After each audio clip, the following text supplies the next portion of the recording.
What's up guys, my name's Zane and welcome to the channel. Merry Christmas to those of you that celebrate and Happy New Year. It's been one heck of a year. For those of you that are new here, this year I decided to compete in Pokemon's official competitive VGC circuit, traveling to events and trying to qualify for this year's Pokemon World Championship.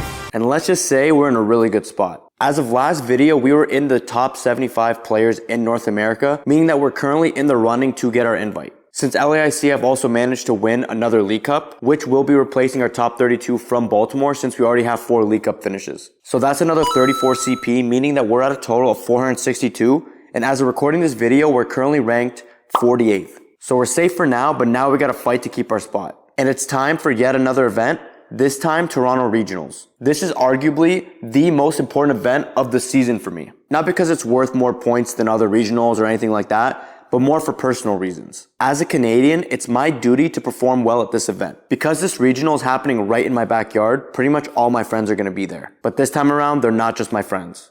They're my rivals. So I've been prepping heavily for this one. And I'm so confident, I'm even gonna call some of these guys out. That's right, I've created a hit list just for this event. So for this tournament, my bounty trainers are Olivia, the Pokemon Prodigy, Diego, aka Mr. Zam, Mr. 0-8 at Worlds, Eric Luong, and of course the GOAT Arten, also known as the guy who will spoil your grass type predicting your Terra. Hopefully we end up playing one of them.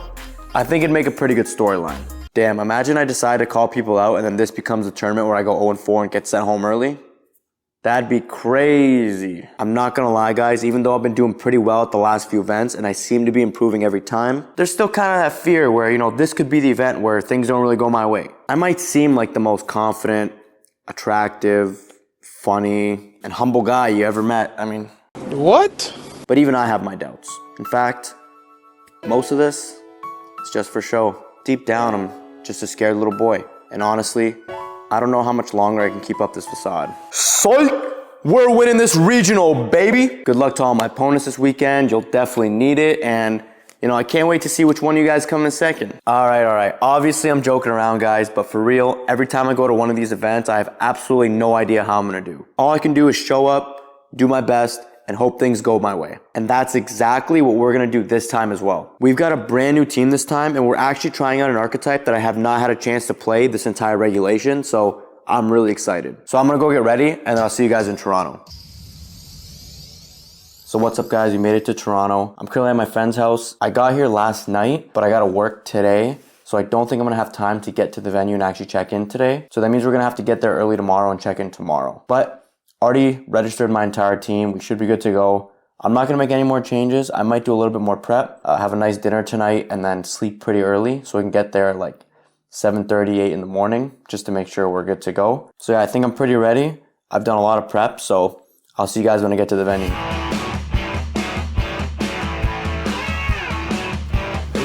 Have a good one.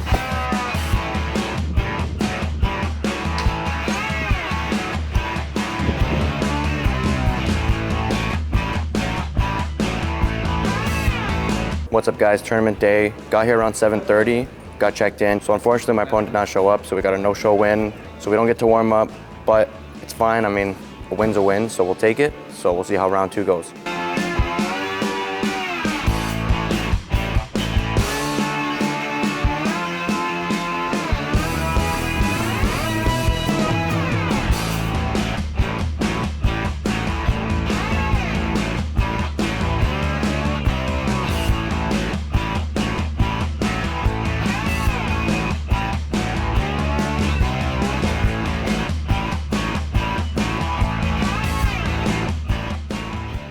Just finished round 3, played against a Sun team, Manual Sun with Whimsicott, Typhlosion, Ursaluna, Blood Moon. Really hard matchup. Insanely hard with rain. I ended up losing 2-1, or 1-2. But honestly, I kind of played out of my mind, and in that game 3, I should have had it. I had him in a pretty good spot where he had a Whimsicott Rill on the board. I know he kept sporing the Rillaboom and flash canning the Whimsicott slot to basically make sure he could not switch in. Ended up getting a Spore on the Ursaluna Blood Moon on the switch in and a big flash cannon on the Sneasler. I got to a really good endgame where I had Basculegion left with basically full HP, or I guess 60%. I ate a Dire Claw on the switch in, and I forgot he had one more turn of Tailwind, and then, yeah, fortunately, is what it is, but we'll get him in the next one.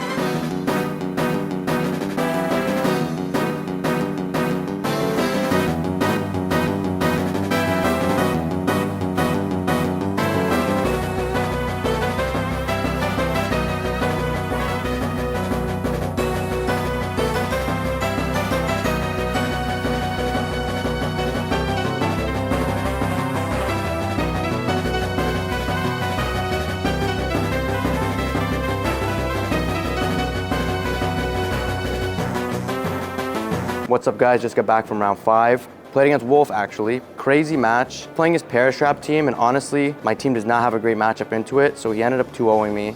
Game 1, he led Amoongus Arch, and I kind of let the Arch live a little bit too long, and he would cycle like Intimidate, Parting Shot, Fake Outs, and just redirection with Amoongus to keep it alive. And then in the end game, it just kind of cooked the rain side of my team. So game 2, I didn't bring my Basque, and I led Gambit Rilla into his Polytoad and Amoongus. And right away, I'm hit with a crazy 50-50 of, do I think he's gonna switch Goth and Protect, or is he just gonna Palm Puff and click Parasong? I thought he might switch and Protect, so I clicked Kowtow into the Amoongus and faked out the Polytoad. The problem is that because there's an eject button on the Amoongus, it gets switched into Goth, and the next turn he has fake out Parasong anyways. And then from there, it's just too much protecting, too much fake out cycling, and there was a turn where his Goth switches out on the same turn that, instant Parting Shots back into it, and like he played it extremely well. It's a very tough match. So either way, we're 3-2. Got 3 more rounds. If we win them all, we day 2, so we're gonna try our best. So we'll see you guys in the next one.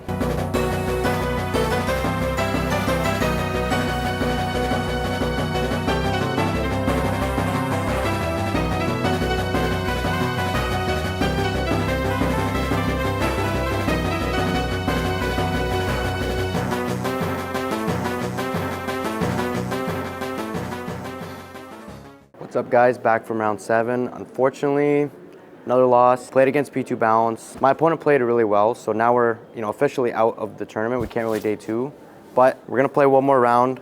Hopefully we get the win, get some CP, call it a pretty good weekend.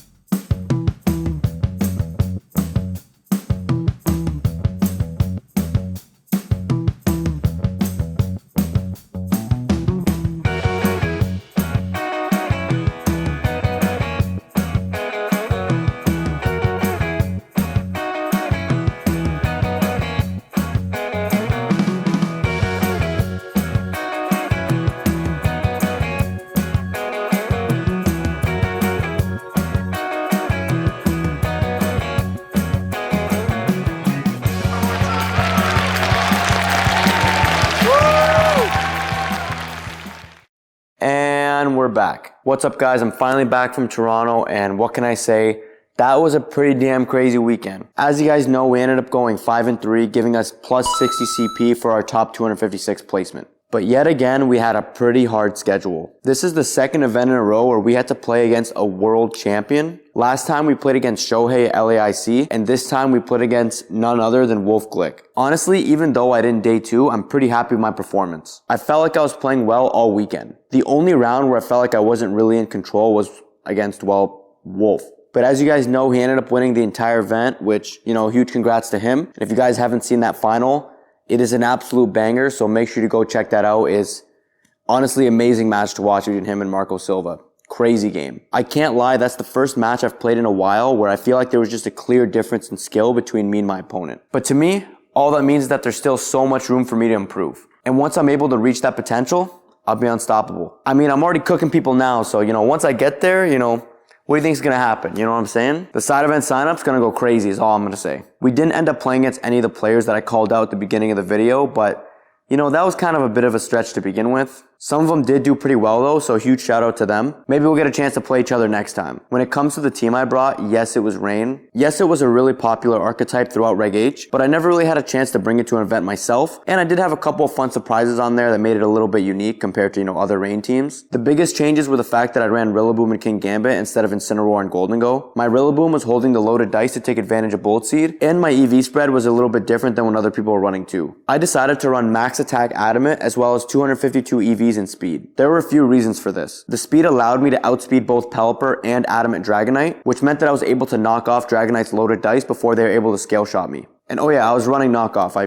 probably should have mentioned that. The attack EVs were there to help me get some really important KOs. The important ones were Pelipper, which gets knocked out most of the time from Bullet Seed, and the other one is where I would combo the Grassy Glide with Terra Dark Sucker Punch, which could KO a Typhlosion even if they Terra Fire. Overall, the team performed extremely well, and if I was able to pilot it just a little bit better, we definitely could have made day 2. I will say that my prep for this event wasn't exactly perfect. I expected a completely different meta than the one that I ended up facing. Reg H itself just has such a wide meta, it's really hard to predict what you're going to see in the tournament, and Unfortunately, I predicted wrong this time. I expected to see way more Ursulina Blood Moon. I expected to play against, some rain teams, and I really did expect Joe's Sun team to pop off a little bit more. Looking back though, I still don't think I would have changed much with my prep. I think my strategy for prepping was right. It's just that I happened to make the wrong call on what the meta was going to be. And another regulation, that prep might just be able to carry me into, day 2 or even top cut. Who knows? If I practiced the exact same way but got the meta call right, that tournament goes completely differently. But hey, that's neither here nor there. This tournament marks the end of Regulation H. It was fun while it lasted, but in the new year, we're going to be headed back to Regulation G, and I'm honestly super excited for it. I never got to play much Reg G because I wasn't really grinding events back then, so I can't wait to take a crack at it. After this event, we're currently sitting at 60th place in North America as of recording this video, which means that we've dropped a few spots, but we're still in the running for our invite. Our next event is going to be San Antonio Regionals next month, and it's going to be a big one. This will be my 5th major of the season, so if we're able to get some CP from it, that'll mean that I'll hit my best finish limit when it comes to majors. And I'm planning on making it my best performance yet. So if you're as excited as I am, make sure you subscribe because you don't want to miss out. That video will be a banger. Also, if you enjoyed this video, make sure to leave a like. It really does help out the channel a ton. Thanks again for watching, and I'll see you guys in the new year.